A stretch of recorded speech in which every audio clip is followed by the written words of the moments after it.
Bom dia, eu vou começar aqui apresentando algumas boas práticas com HTML e CSS. Eu criei essa página aqui só como demonstração e vou demonstrar aqui o código, né? Aqui a gente pode ver, primeiramente eu gostaria de dar a ideia que com HTML, que é legal a gente fazer a visualização de uma página em blocos. Por exemplo, a gente tem toda uma página aqui, mas quando a gente vai transformar isso para HTML, a gente estrutura isso em forma de blocos. Por exemplo, aqui a gente pode dividir essa parte branca aqui, que está com essa borda vermelha. No caso aqui é só para ilustração. Como header, que vai ter um menu aqui. Esse menu já pode ser outro container. E aqui o logo é outro elemento, já é outro elemento. Aqui a gente pode dividir em 3 blocos, na verdade, que seria o header, o menu e a logo. E a gente separa eles com CSS. Aqui a gente pode ter o menu aqui do carrossel, né? Ou, enfim, um hero que a gente chama.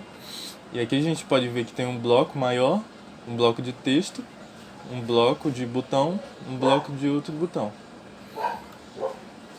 E aqui a gente pode ver também, tem uma section, pode dividir isso aqui como uma section, com texto em cima.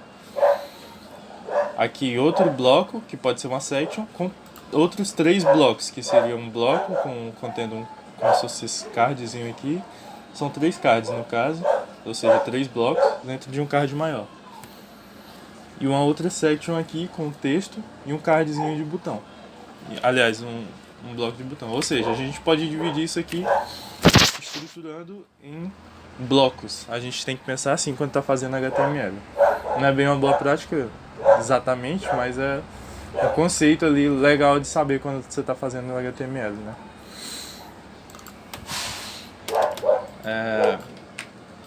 Outra coisa é a questão de você, agora no HTML aqui, evitar usar o style, usar estilo inline, que a gente chama. Porque isso vai dar um acoplamento muito grande no seu HTML, né? Porque caso você precise reutilizar essa estilização aqui, você não vai poder, porque isso vai estar preso a essa div aqui, vai estar preso a essa div. Para você reutilizar, você teria que pegar isso aqui e copiar em outro elemento, dessa forma. No caso, já isso dá problema de reutilização e um acoplamento muito grande. Ou seja, caso eu quisesse usar esse estilo utilizando outro esquema aqui de estilização, né? Vamos usar, por exemplo, aqui o styles.css. A gente poderia colocar, ó, ponto bg color e black. Aliás, bg color não, é um border black. A gente pode fazer assim e copiar aquele mesmo código que a gente tinha feito. No caso aqui a gente já tem uma classe, a gente pode reutilizar isso aqui entre todos os nossos códigos, só adicionando aqui. Se a gente for no código aqui, já está aqui as bordas. Ou seja, facilita muito a questão da reutilização a gente ter um styles aqui separado, né? E não, aliás, evitar usar um inline e usar um arquivo aqui de estilos próprio.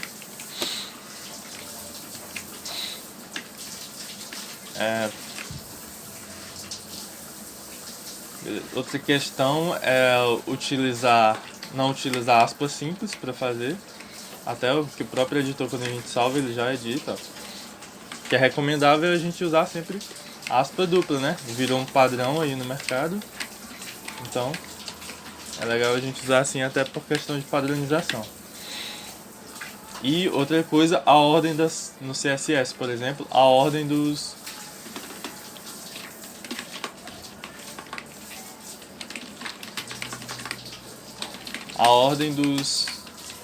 atributos aqui que a gente vai dar, né? Das propriedades. É legal a gente começar dos atributos do HTML, aliás. É legal a gente começar com a class, depois com a ID. Esse é o padrão que a local web usa para fazer as atribuições lá nos seus elementos HTML. Então, não é bem um padrão que todo mundo deve seguir, mas é legal, né? Você ter um padrão em si. Isso é só alguma coisa para você manter mais organizado o código e deixar de fácil leitura ali. Você manter uma padronização durante todo o código. Independente de ser HTML, JavaScript, é um negócio que sempre tem, né? Em qualquer coisa que você faça envolvendo programação. Enfim. Beleza. Aqui nosso index. Outra coisa legal é você evitar adicionar muitos componentes, você acabar componentizando demais. Por exemplo, aqui tem boas práticas, você colocar uma div aqui.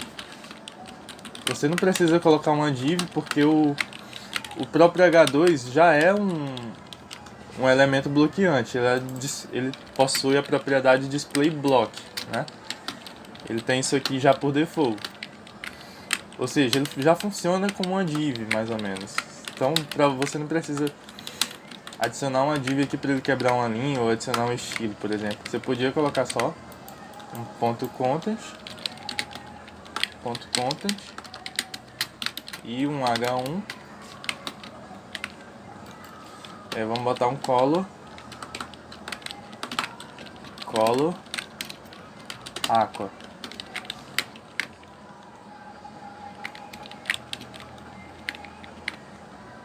Não deu não, né? Aliás, não é content, é container. Ou é content mesmo? Não, é content mesmo. É H2, eu me confundi aqui. A gente tem um content e a gente tem um H2. E aqui a gente já tem um estilo aplicado. E você pode ver que ele já quebra a linha, ou seja, não tem a necessidade de um container aqui.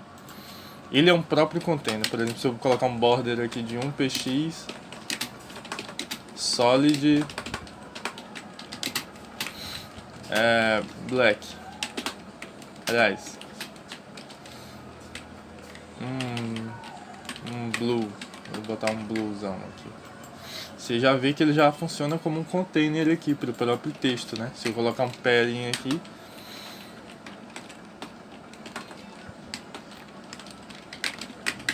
é um container, então não tem necessidade. E é isso.